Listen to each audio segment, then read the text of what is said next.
Tant que ça ne t'est pas encore arrivé, tu ne peux pas croire. Même si on t'explique n'importe comment, si tu n'as pas la sagesse ou bien la bienveillance, tu ne peux pas croire. C'est quand ça t'arrive que tu commences à dire ce qui arrive aux autres commence déjà à m'arriver. Quelqu'un a chanté ça. S'il a chanté, c'est parce que avant il pensait que ça ne pouvait qu'arriver aux autres, ou alors il pensait que ce n'était même pas réel. Parce qu'il y a des gens ici, lorsqu'on dit certaines choses, ils viennent dans les commentaires dire ah c'est faux, arrêtez de raconter du n'importe quoi, c'est faux, c'est pas vrai. D'autres qui viennent dire que donc, si on ne regarde pas les tombes, on ne va plus jamais mourir. Il n'est jamais dit que quelqu'un est éternel. Il n'est jamais dit que si vous ne regardez pas les tombes, vous n'allez jamais mourir. Mais il faut savoir être prudent, il faut savoir protéger sa vie, il faut savoir protéger ce que l'on est. Ok. Je vais prendre un autre exemple, peut-être c'est l'affaire de tombe qui vous dérange. Donc ça veut dire si on vous dit que évitez de vous placer sur les rails à une telle heure, parce qu'à cette heure, le train passe et ça peut vous tuer. Vous allez venir dans les commentaires, car donc si on se place pas sur le train, on ne va jamais mourir. Allez donc vous placer. Allez vous placer. Parce que quand ça devient mystique, vous pensez que non, c'est faux. Vous pensez que non, on exagère. Quand c'est spirituel, vous pensez que non, on exagère. Parce que vous voulez toujours rester dans le physique. Vous ne voulez pas comprendre qu'avant que toute chose ne soit physique, c'est d'abord spirituel. Mais moi, je ne vous en veux pas. Mais vous devez faire juste attention à ce genre de personnes qui viennent dire dans les commentaires, c'est faux. Parfois, ces gens-là, ce ne sont pas des vraies personnes, ce sont des esprits. Ils veulent vous détourner des vérités que nous, on prend le temps à vous donner. Ils savent que si vous prenez conscience de tout ce que je suis en train de vous raconter tous les jours, alors ils n'auront plus, je vais appeler ça des clients, ils n'auront plus des âmes perdues, des énergies égarées, des esprits égarés. Parfois c'est eux-mêmes là qui viennent dans les commentaires disent non, ça c'est du mensonge. Et vous allez les suivre parce que certains disent que oui c'est vrai, il manque, c'est le mensonge, oui c'est le mensonge.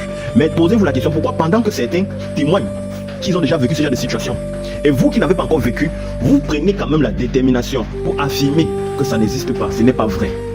Comment est-ce que vous faites pour savoir que ce n'est pas vrai? Pendant que quelqu'un vous dit qu'il a déjà vécu, cela. Faites très attention. Faites très attention les amis. Voilà pourquoi je vous demande de toujours faire vos recherches. Faites des recherches. Faites beaucoup de recherches. Quand on était petit au village, à un moment donné, ma grand-mère me disait c'est bien d'aider mais on n'aide pas tout le monde.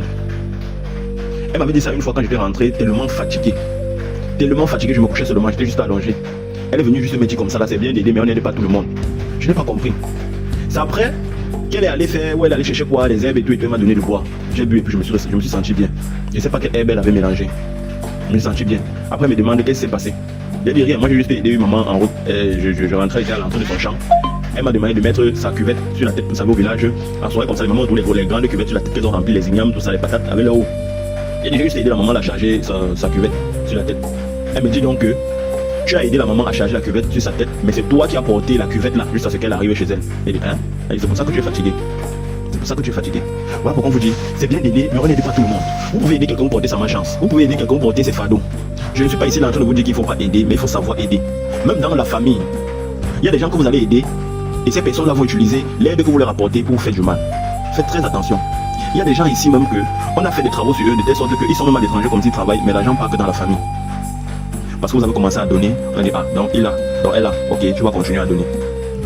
Vous avez commencé à aider, on dit ok il a la volonté d'aider, non ok il va aider. Faites très attention, voilà pourquoi je dis que vous devez faire vos recherches. En faisant vos recherches, vous devez savoir comment se comporter lorsqu'on décide d'aider quelqu'un. Qu'est-ce qu'il faut faire lorsqu'on décide d'apporter quelque chose à quelqu'un.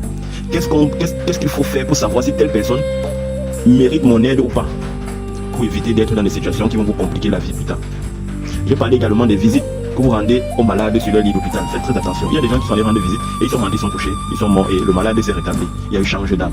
Les gens ont témoigné. C'est quelque chose de vrai. Lorsque vous n'avez pas encore expérimenté, au lieu de venir dans les commentaires dire c'est faux, arrêtez de raconter n'importe quoi, vaut mieux rester tranquille et faire vos recherches. Si vous n'avez pas à appréhender, à comprendre, à avoir la compréhension de ce que je suis en train de dire, vaut mieux rester tranquille et faire vos recherches.